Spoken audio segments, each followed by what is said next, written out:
Good afternoon and welcome to Just Jocelyn.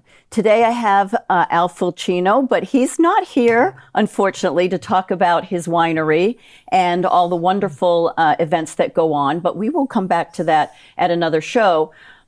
He is here because we have, and I have to say we because of the whole state, this is happening to the same degree, more or less than what's going on in Hollis. And the question is, how is it possible that Hollis, New Hampshire, had 100% or more voter participation in the last election?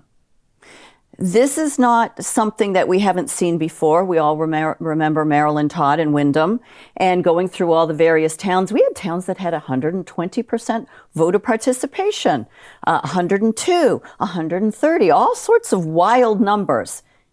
That's impossible. Absolutely, positively impossible. So here we have how and did Hollis have 100% voter participation? Does the data support it? How did you come to these conclusions? So welcome to the show, Al. I'm so glad that you're here to help tell everybody here in this state what is going on. So again, thank you for having me. I appreciate it. Absolutely. It's a story that I never thought I'd be involved with. And I do want to say up front, I'm not here saying today, right now, that we had 100% voter turnout. Mm-hmm. But after I get through talking, I think all the viewers you have are going to at least have a question in their mind that begs for further investigation. Mm-hmm. Okay, so when we started in the aftermath of 2020, you had both political sides, like they are today, at war with each other. Not my president was in 2016. You had the Democrats, he's not my president, he didn't really win, all this stuff. In 2020, you had the Republican side saying there's election anomalies. Mm-hmm. Okay. So how do you can't win these arguments with people. They're embedded in what they believe, and you can't change minds. Correct. So we decided, some other fine citizens in Hollis and I got together, and we said, this should really be easy to clarify. Mm-hmm. About too many people voting, over 100%. So we just went and said, where do we start? We started by looking at the data. How many people live in the town of Hollis? Okay. First number we find is the number 8,342. That is a U.S. Census number. Okay. Okay? And it's a good-sized number. Mm-hmm. We incidentally were asked by the town administrator to use a lower number, which actually made our case even better, but that's a side story. We then said, okay, how many children do we have in the school systems, or what's the population? Some, of course, are homeschooled. 17 and under. In most towns, you're going to have close to a third, okay? So right out of the gate, we're saying, okay, now we're looking at the voter checklist that is published. And depending on which number we were looking at, it was anywhere from 7,600 registered voters to 7,800. Okay. So for the sake of the discussion, I want to use the 7,600. All right. Because that gives the, I'll say the other side more leeway and is more favorable to them. So you subtracted the number of children from the 8,342. So yeah, when you do that, you really should have, out of 8,342, you should be taking off, 2,500 to 3,000 people, okay? So your voter numbers could be in the upper 5,000s, low to mid 6,000s, okay, generally speaking, because you actually have to go do the math. But so these were our just initial things we looked at. So we then went to the town website to look to see the meeting minutes by the checklist. Okay. So to see, we didn't want to make fools of ourselves. We wanted to do the math, and quite honestly, we would have been very grateful if we could have done the math, walked away, and said, the data supports no further looking. Yep. Our life would be so much easier. Mm-hmm. Instead, we get a lot of support. I'll say that up front. We get picked on a little bit. You're not a patriot. You're a denier. You're all this stuff. The problem is, you still bring out the calculator and do the math. And they never will respond to your math. the people who don't want to agree with us. Right. They just don't want to wanna respond see what we with see. names, which is what So we're that's seeing. fine, no big deal. We looked online, we saw no meeting minutes. Okay, we're a small town, and we like our smallness. Maybe it just never made it to the website, whatever. We did look up the rules. The RSA say if your town has the capability to put the meeting minutes up there, you put the meeting should. minutes up there. One board can do it, two boards can do it. But again, let's not badger these people. Let's not antagonize. It is what it is. If all that we do Follow is say the numbers. if all this is you didn't put your meeting minutes online, and when we get done with this, you do. Yep. Okay. Good So be enough. it. Yeah. Okay. So we didn't see any meeting minutes Okay. at all. Period. Planning board's on there, zoning, building, not building, but Ways and conservation, means, just okay. everybody. Yep. Select board, they all doing their job. Okay. So if you're a curious citizen, you can follow along and enjoy the beauty and integrity of your town. When we couldn't find it, we went down to, according to the RSAs, everything is supposed to be kept at the town clerk's office. Okay. We go to the town clerk's office. At the time, and I know she's retiring very close to now, she may still be, but Lisa Clare was the town clerk, and she told us that she was not in any possession of any meeting minutes. So we're scratching our head and like, okay, what do we do now? I mean, do we follow this? Do we waste our time? Do we just pursue it? So what we did is we got two individuals who are just super respected in our community. Tony Stenese, he's on the BudCom, I think, for the school. Raul Blanchet, similar position, and Cemetery Commission. Two of the finest people you're going to come across. Integrity, patience, sincerity, attention to detail, non-confrontational. People love them. I love them. We had them reach out to the checklist to get meeting minutes. And we were met with, it's summer, we're busy. Okay. My mother is ill, I'm taking care of my mother. Okay, that's fine. There's three of them. Not all of their mothers were ill. All right, no problem. We kept pursuing it. 3 weeks into it, they finally said, we'll give you bullet points. And now we're thinking, all right, this is getting really odd.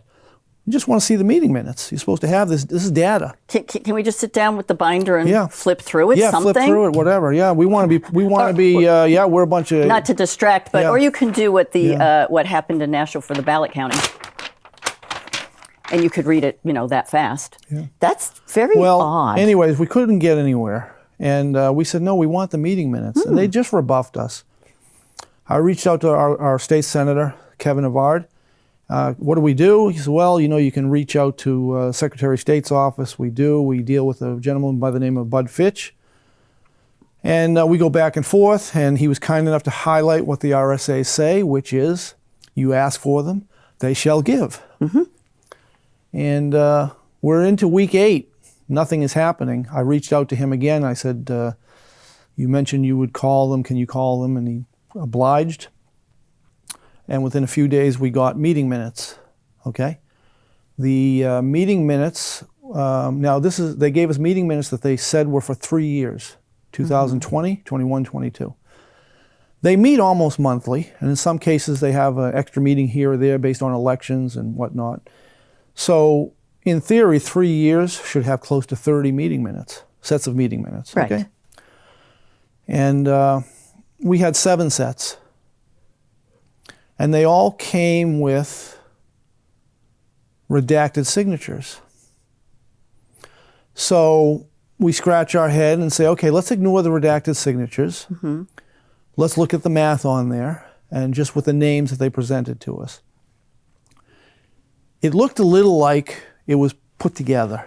Yep. Thursday night, you have a test on Friday, here you go. Yep. At least get the C. Well, the numbers didn't add up. And we also reached out to the Secretary of State's office again, Mr. Fitch, and, what is this here, the redacted signatures? From his perspective, I get it. He highlights what he highlights, doesn't give me answers. He has to play it for everybody. He's a state person. But I did some research. I talked to municipal county association people. I talked to state senators. I talked to state reps. I talked to other checklist people. Okay? Nothing. I said, can you show me, what are we missing here? First of all, they were all aghast when they saw the redacted signatures. Okay. Okay? You cannot redact your signature. You're a public If servant. you write a check, you can't redact your signature. No. Your mortgage check, anything. Yeah, you're elected. There are certain reasons you can do it. Maybe your witness protection program. But These that's not what people you're talking They're elected about. officials. Right. They put their name on a sign, a lawn sign, said, "Please vote for me." Correct. They get voted in. Is it a thankless job? By and large. Is it a tough job? It takes diligence. They get a very small amount of money. So again, I know some, like Raul knows one of them. He goes to church with her. I knew another one there. We used to coach together. No ill will on either side. But just asking the question changed everything. Just saying, can we look at things? Tony and Raul went to one of their meetings, and checklist member Mary Thomas read off a letter, saying, "Hey, look, you're doubting us. You're questioning our integrity." No, we're checking the numbers, and we're doing our due diligence because you're a public servant, and you took an oath. And and remember this: for us to put ourselves out there and have it blow up in our face is risky. Correct. You're just so as much at risk. So what we did was go in there and say, we're not here to make fools out of you or us. We just want the answers. Because we see, this is the next step, because we see there are some issues, we're offering volunteerism to you. We're offering money if you need laptops or this or that. What do you need? Let us help you. Exactly. Nope, we're all set. So, okay, well, you're not giving us the meeting minutes. We had to have the Secretary of State get involved. When you did send it to us, you have redacted signatures. The numbers don't add up. You see, Hollis had 5,890 people vote in 2020. Okay. Okay, 5,890. 5,890. We thought we had 7,600 plus people. So do the math. That's low mid 70s percentile voter turnout. The entire community, like many others, patted themselves on the back. We're doing our duty as American citizens to vote.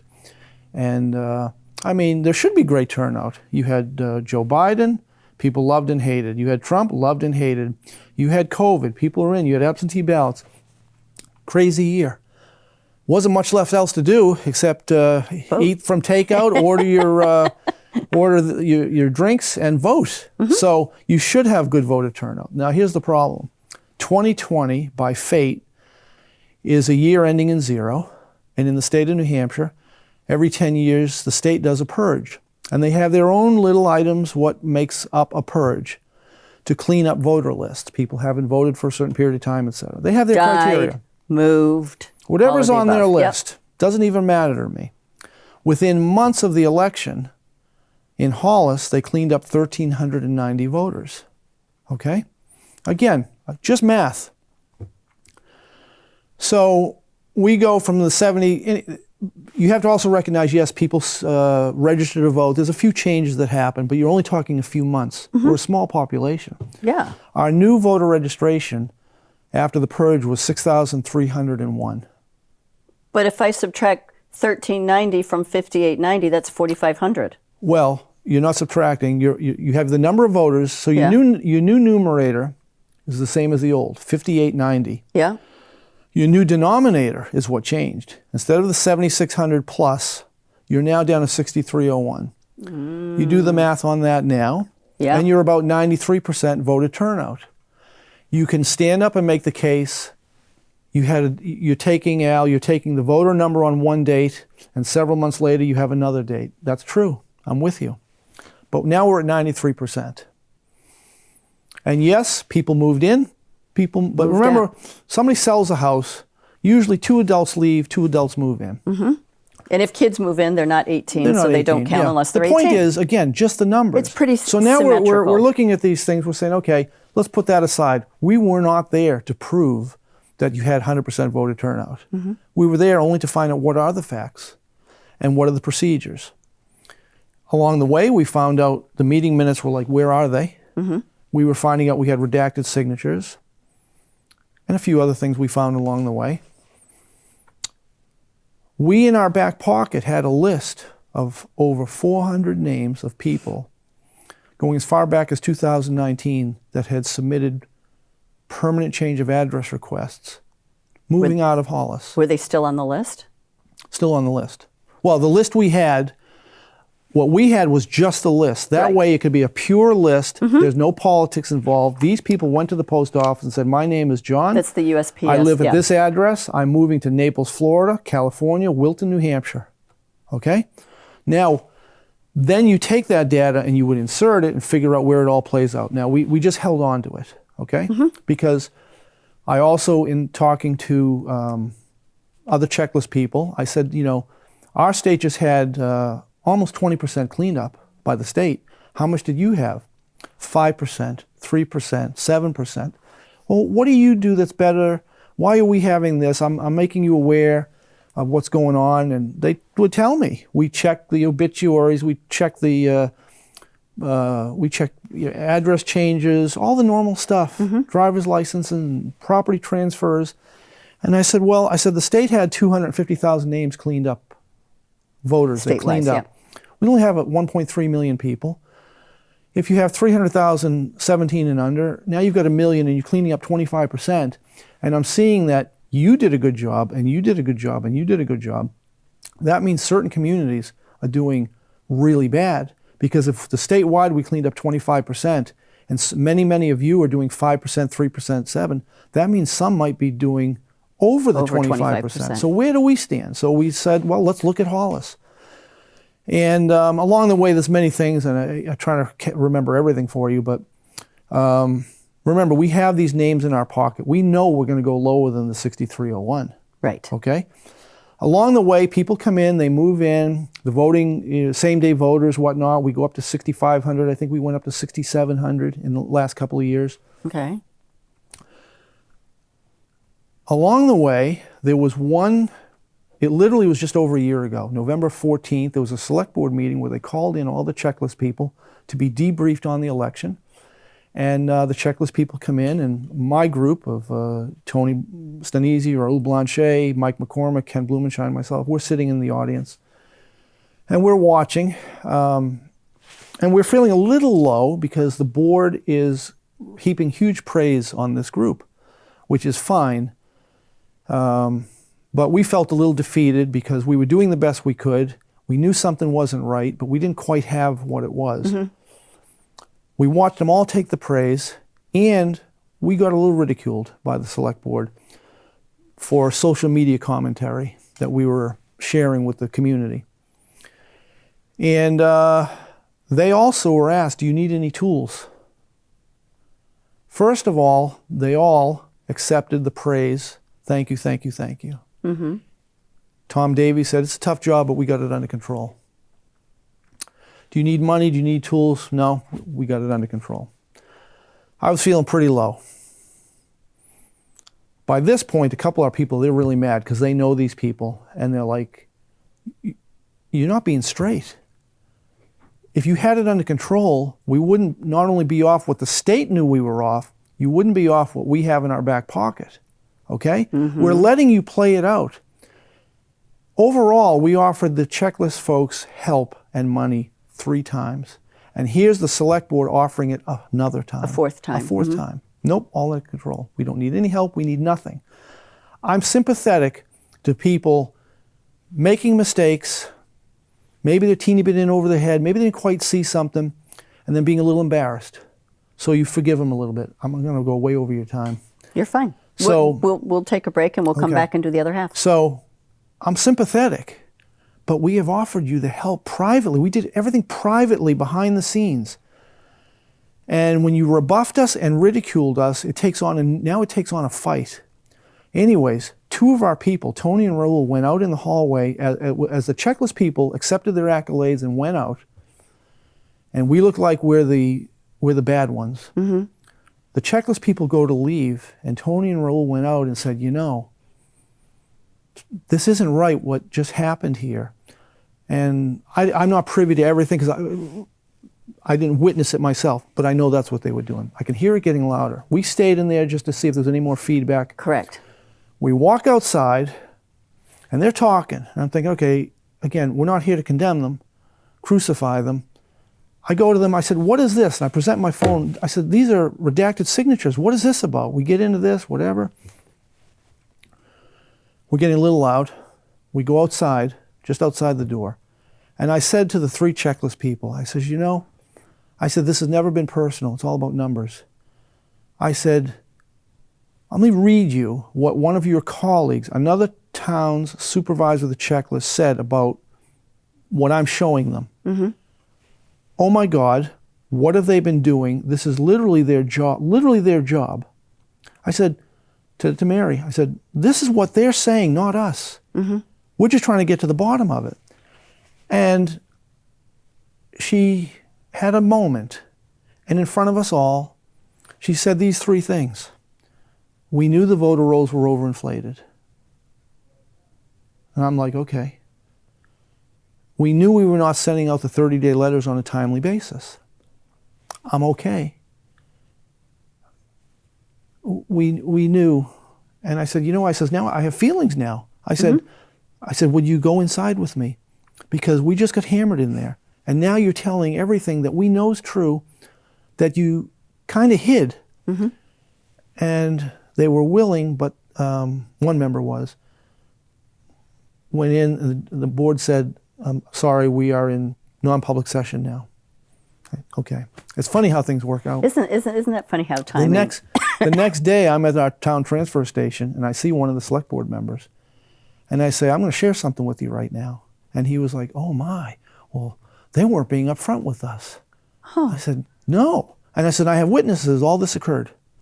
I thought something would come of that. Because the people you fund, because the town does fund them. I know they're a separate branch because they get voted separately. Right. I get all that. But they still get money from the town. And you have 2 board liaisons. You should communicate with them. Just come clean. So every time something happened, the hole got deeper. And then that select board member, I can't tell you he did something with the board, said, hey, I can't tell you. All I can tell you is nothing happened. Nothing happened at all. Status quo. Status quo. So along the way, we were invited by the newly elected Secretary Scanlon at his invitation to go up, the 5 of us. I think 4 of us went, and we told them everything. Step by step by step. Everything I've pretty much outlined here. And I said to him, Mr. Scanlon, I said, in the end, what do you call it when they sign their name to the document that says Town of Hollis, Secretary of State, State of New Hampshire, voters, this is your official checklist. They certified it. They certified it. Now, I know what the answer is, but I wanted to ask it in question form because during that conversation, he was saying, well, it sounds like they need some training. And I said, it does sound like that. But I said, what do you call it when this has been called to their attention? They've done nothing about it. And then they signed. I said, because now, Mr. Secretary, we're at 93%. And again, I didn't tell him. I had in our proverbial pocket, we have more names. So he said, you know what, we need to have another meeting. So about 30 days later, January of this year, because that was December of last year, Senator Avard again, the invitation went out to the checklist people. I believe they said that they didn't know about the meeting, which I was told it went out to them 3 times through proper channels. For whatever reason, they weren't there. Who am I to say? He also invited the Attorney General's representative in. We spent 2 hours again. Can you imagine over this little teeny issue, which should have been nothing, we've now had 4 hours with the Secretary of State and the AG of an important state, and now 2 hours. It wasn't the AG himself. Well, it was, the representative yes, of the AG's office. Okay. So they said that, essentially they were going to take things under advisement. And I know Scanlon can only do so much. He oversees them, but he's not like their boss. Correct. And if you look at the RSAs, we're supposed to take this to the Superior Court, okay? And I'm thinking, I know these people. Why do I want to take them to court? Let's just look at the numbers. I can remember being one time in the town administrator's office, the assistant was there, and the financial guy was there, and I said, would you guys accept this being 20% off? You're a financial guy, and of course, you're not saying anything, no criticism, it's just describing the scene. the assistant town administrator person, she says, who has jurisdiction over this? She's very frustrated with me. And I said, well, the state does. I said, but isn't it better to take care of this in the town? Why do we want to be famous for this kind of stuff? Yep. So that was the attitude. Basically, they wanted nothing to do with it.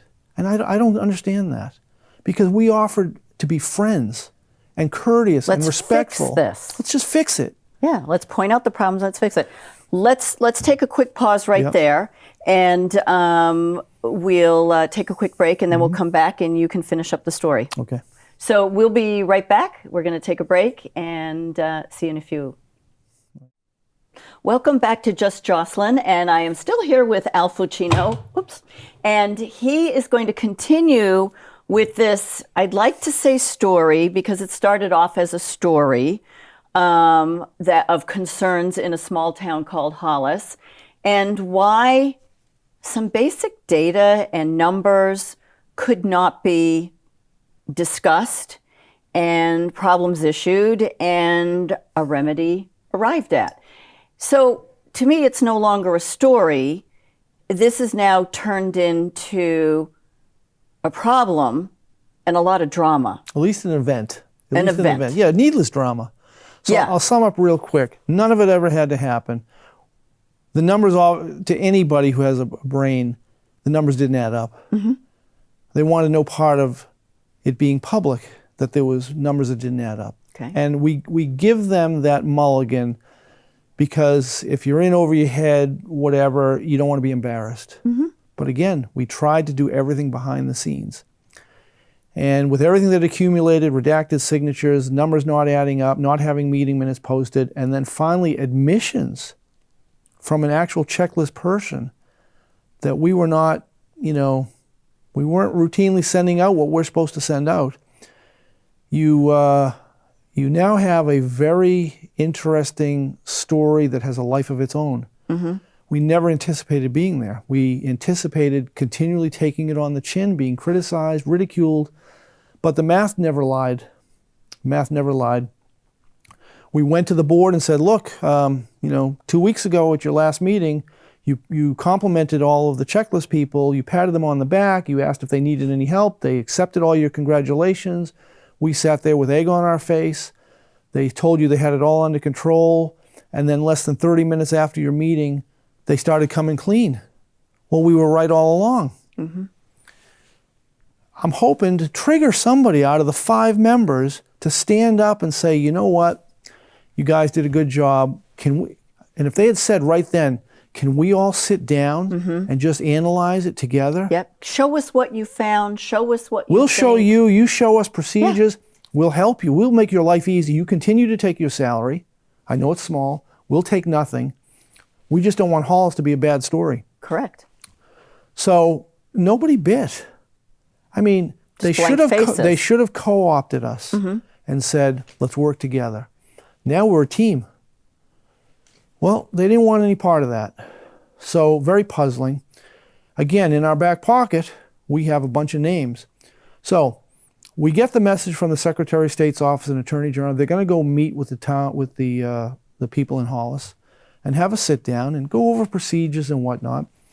And around April, I saw an email that says, we went down, we had a meeting. They're going to be doing a good job going forward. Okay? That's the email. I followed up with not too long after, the Attorney General's office. Are they still under investigation? Yes, they're still under investigation. Okay. Can you tell me why, timetable? I can't tell you any of that. Okay, that's where we stand.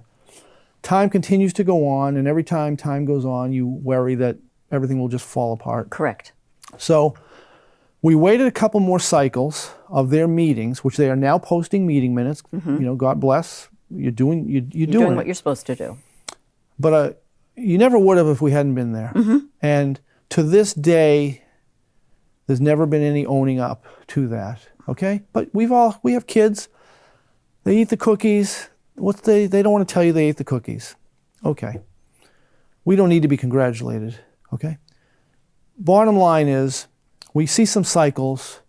There's no decrease in voters coming, and we are holding the voter names. You still have that list, the secret sauce. I think it was June 23rd, one of those months.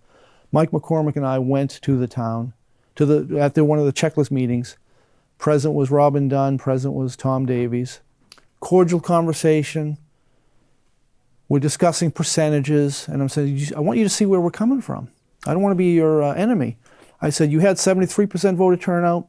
You're up to 93%. You can make these cases. And here is it was actually over 500 names. I said that you need to look at, and I explained what they were. Where'd you get this list? I said, this is public information. Mm-hmm. Avon can get this information.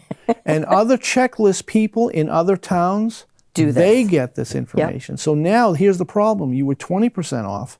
1 out of 5 voters on your database was wrong. I said, it wasn't 1 out of 10, 1 out of 11, 1 out of 20. It was 1 out of 5 people were wrong. And if this list has any value in changing that percentage, it could be as high as another 5%. I sat back and she said, well, this is a hard job. And I'm thinking back, no, a year ago you told that board that you didn't need any help. You had everything under control. Yeah, and I said, well, we offered you help. I said, but if you're going to say it's a hard job, based on everything that's transpired, I'm thinking internally, I no longer have sympathy for you. Mm-hmm. I said, you have roughly 6,000 plus voters on your list. We all know that most of those names, maybe 100%, would be no problem at all. Let's say you have to look at 300 names per year with all the different data points you can use. There's 3 of you. That's 100 That means each. you have to look at 10 names every month. 10 names, 10 names. I said, so why is it, this is the job you took. Yeah. I said, I recognize it gets no accolades. You don't get a ton of money, but you took the job and you signed the thing and say, this is real. I said, and in 2020, anybody without any real identification, in some cases no identification, could get an absentee ballot. Correct. And shove it in. And I said, I know we were shoving ballots in, not separately. So they were all mixed in. Mm-hmm. Nobody knows anything anymore. So the problem is when you let this happen, you have now left open people able to say, I don't trust. Correct. And if you had kept the list clean, no shenanigans by bad actors would have been filing out absentee ballots, possibly, sending them in. But right now, we just don't know. Correct. So what is your job? And I said, in fact, I have a checklist person who said, I repeated, oh my God, what have they been doing these last years? This is literally their job. So, well, we'll look at it. It looks like we're going to have to talk to the town about more postage. And I'm like, are you kidding me? Postage? We offered you money. The town offered you money. Now you're finding names. Anyways, bottom line is, that was a huge admission. Oh, I didn't tell you this. This is the huge admission. At that meeting, Mr. Tom Davies says to us, in the year or two leading up to the state purge, we refrained from sending out 30-day letters because we know the state will do the job for us. And the state didn't do it. And now I want to fall over in my chair, and I said, well, I don't want to break the news to you, but they have a certain set of criteria that complements your criteria. It doesn't assume all of your criteria or they do their thing. And thank God they do. Yeah. Thank God this was a year ending in 0 and now the year in 1, and they did that. You have other tools. And you just said you refrain from using your tool. That's 1/6 to 1/3, depending if it's 1 year or 2 years, as his words, of your term. What are we doing? And I looked at I thought, I got to get out of here. This is too crazy. I can't believe what I'm hearing. And I go home and I share the story with people I know, and I'm like, I don't know what I'm involved with here. This is not anything we thought it would be. So it's a whole nother animal. We tell the select board, whatever, zip, as is their right. But you have 2 liaison members. I'm telling you what you should know that either you already know or don't want to know or haven't inquired. Doesn't matter to me. The point is, I now have told you, and it's up to you to do something. So the next 2 things that we're going at on this was, We let them do their job, and now names are coming off, names are coming off, names are coming off. And I go to a follow-up meeting. I said, are you also checking anybody else that was of age that lived in the house that were registered? Yes, we're doing that. October 6th, 2020, the new voter count in the town of Hollis was 6,020. That's 131 registered voters over and above the number of people who voted in 2020. Am I here to say a fraud happened? No. I'm here to say that now your numerator and denominator is 98%. 73%, 93%, 98%. I went to the planning board area, spoke to the assistant there, and I said, can you tell me the number of houses built, permits pulled in the last 3 years? Yeah. She says, here's a report for 10. So I thought, okay, it's good I got that, because 2019, if somebody pulls a permit, the house doesn't mean that it's built right away. Yeah. So we've had over 200 homes. Okay, and I brought this up to the town. Well, Al, you know, people move into town, out of town. I said, no, that's existing homes. And that almost should be a wash. You have new homes. So if you have 200 homes, theoretically, they're conscientious, and at some point within that time frame, they go register to vote. The 2021 election, 2022, they have 23 coming up. I'm not here to say all 100% went and registered, but you have a pool of up to 400 people if there's 2 adults per home. Right, 2 per home. And if you want to say there's only 1 adult, to really, then you got to pull a 200. You still have 200. Right. If you take 6020 and you take off 200, you are now lower than who actually voted in 2020. Once again, am I here to say something happened illegal? Nope. I'm here to say that the numbers are so outlandish that anybody with any intellectual curiosity would demand to know what is under the covers. If we had learned that now we still are reflecting a 90% voter turnout, 88%, 70%, you say, you know what we did? We helped them clean up their job. Even with the fight, we helped them clean up. They're doing a better job, blah, blah, blah. But they, in my opinion, they're doing a better job because we pushed. Correct. Not because you held them accountable. And we didn't want to. Right. But now you're 98%, and you have to at least think about the new homes built and new people into your community. This doesn't, and maybe they all would vote for Joe Biden or Donald Trump. That's not what we're here to prove. No, we're here to say we want to know what the accurate checklist is, and we want to make sure nobody in this planet can say you had over 100% voter turnout. But you can no longer say that without a forensic study. So we went to the board again, and I said to the checklist people, said to the board and the liaison, I said, you know, this is where you are. You fund them. You fund them. You literally take our taxpayer money, give them the money. Don't you expect a job? Yep. I mean, I don't think I said DPW, but I will make the same argument. If your DPW person says, this is the money I need, the police say this is what I need, the schools say this, whatever it is, you do expect them to do the job. Correct. I said so. And be accountable for it and be able to give you numbers as you need it. Yeah. You know, people won't talk to certain of us 5 now, or they won't do business with you. You know, they'll ridicule you. One of our people got chased around at the transfer station. It's people like you, you know, blah, blah, blah. It was one of the checklist people, okay? And it was to Tony Stanisi that they were, you know, going after. It's like, what is going on here? This is insanity. That behavior. It's the behavior. The behavior leads many to believe, me to believe, that they're hiding something more. And, you know, you don't want to go down that path, but we're at a place in history where so many things are being hidden and people are being attacked personally, called names. And the bottom line is to all of this, this is our taxpayer money they take, and they allot it to these jobs. Well, I'm sorry, we are the employers at this point. Well, and we're expecting you to do the job. In general terms, so yes. If there's a problem in a business, you need to investigate and find out what's going wrong. You're not doing anything that a normal business wouldn't do, and this is a business, and there's a lot of things playing into it. And then the argument will come back as, well, you know what, they're elected, you know, you can vote them out. You know what, we get all that. But we also know that politics is one of those businesses where sometimes popularity and personal prejudices against this group or that group outweigh common sense. Correct. But in the end, whether they're voted in or not voted in, you would never accept this of your bank account. Correct. I mean, you can, and that's the thing, you can check your bank account 20 times a day. It's But you supposed to can't match to check the penny. this But 20. we can't check this, and you're off by 20%. That's it's not 2%, It's not 2%. which is not acceptable Yeah. either. Yeah. Listen, people, It's you're 20%. almost never going to have 100% accuracy because people die. Today, the election is 5 minutes later. You're still on the voter rolls, and the obituary came out. Maybe, I mean, I get it. It's not going to be perfect.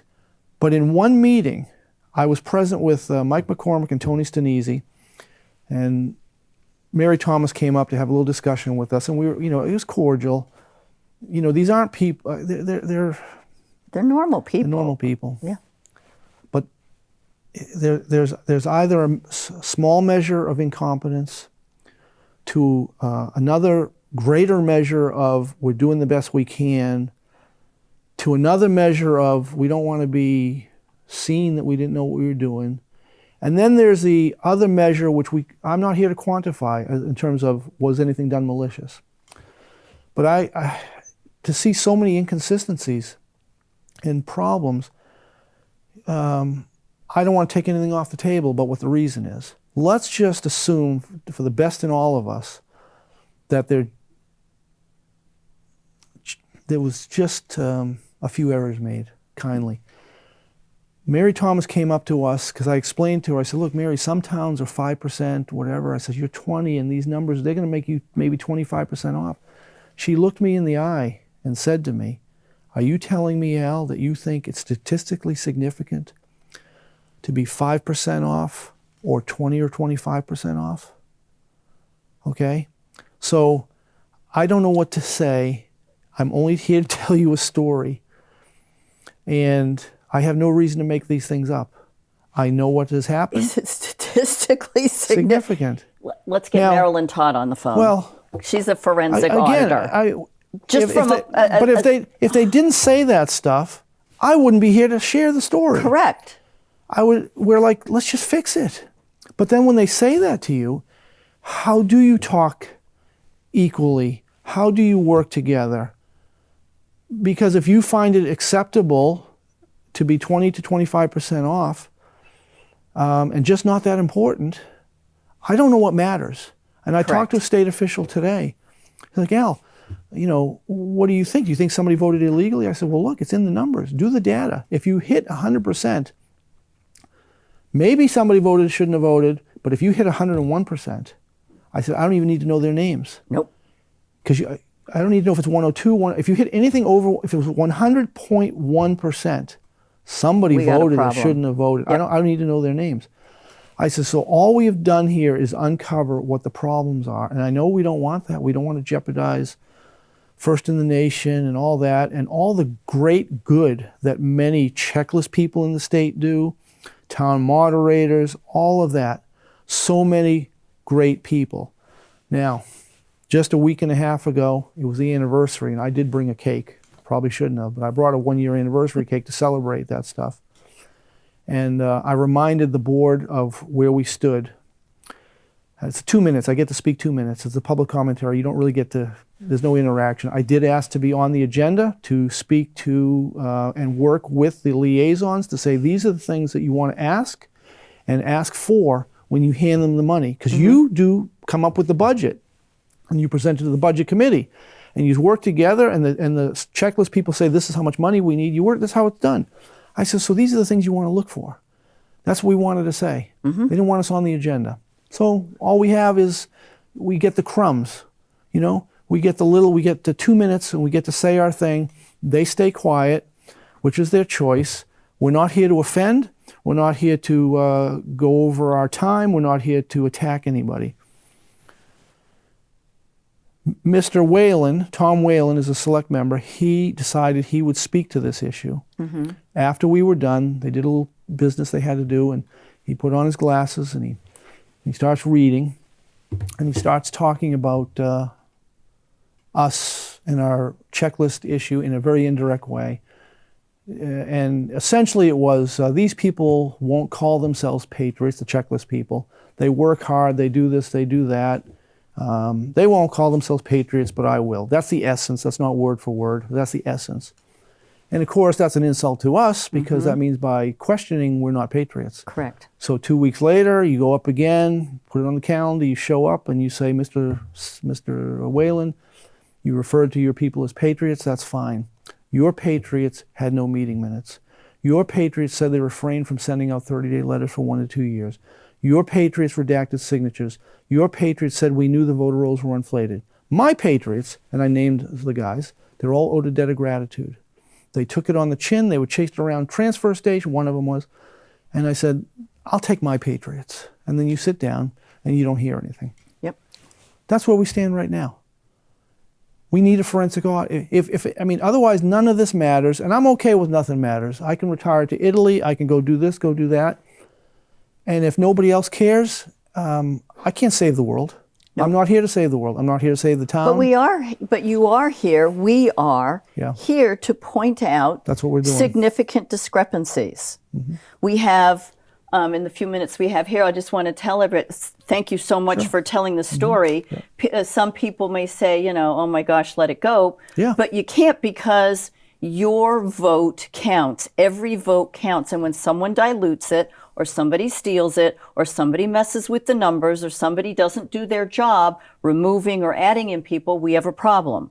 And this is systemic throughout the United States. In New Hampshire, we have Daniel Richard. We have his case that is pending right now, and that's about the illegal and unconstitutional voting machines, which, oh, by the way, the software is no longer being supported as of 2019. They're pirating parts from other machines, which is a problem. And none of them have ever been certified. So that's an OSHA issue. We have got also with the absentee ballots. We have absentee ballots that are showing up folded, which they should be because they're coming in the mail. We have absentee ballots that don't have a single wrinkle or a fold in them. How do you get an absentee ballot with no folds in them? These are very basic questions.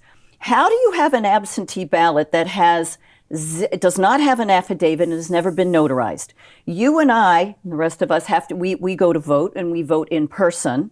You have to show your ID, photo ID. Mm-hmm. You are checked on a list and they check you off on the list. You take your ballot and you go into a secure area where you vote in this secure area, not in your basement, not in your bathroom, not in the kitchen, not in the garden.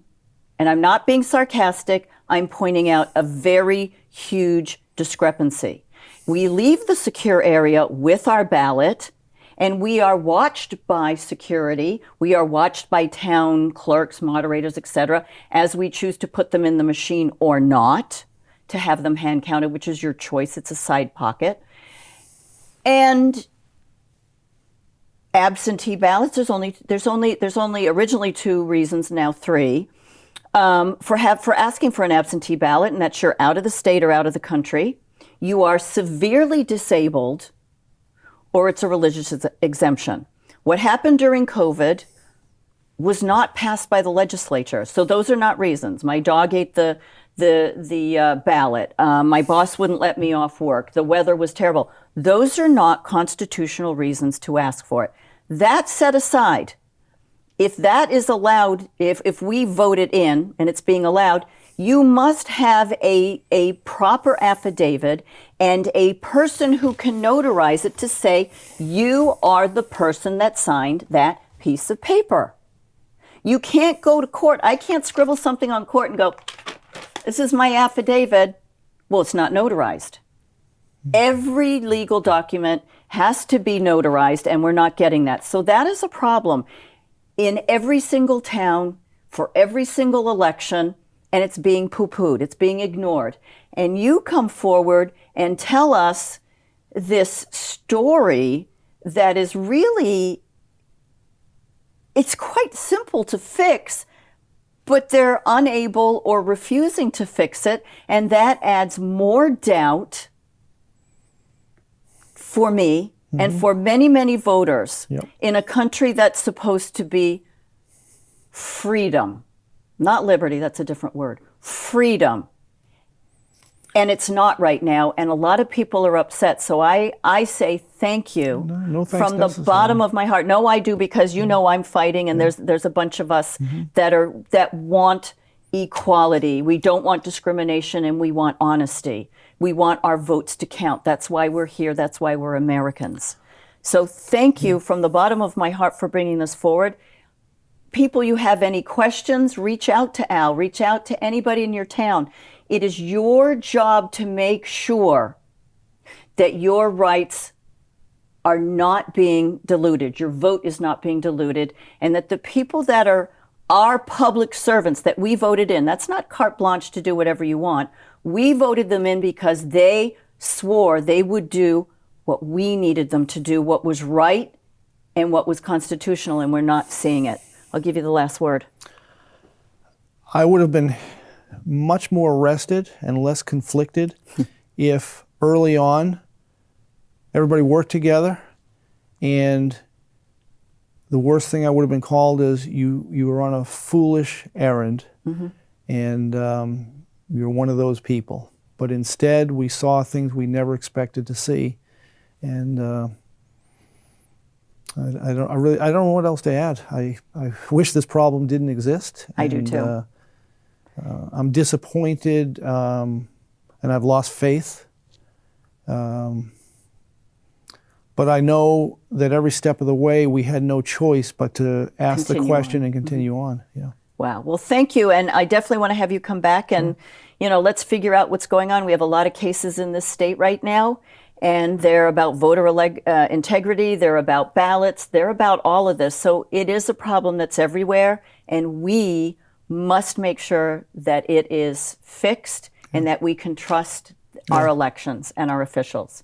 Thank you so much, Al. Thank you very much. Thank you, everybody, and see you next week. Have a fabulous weekend.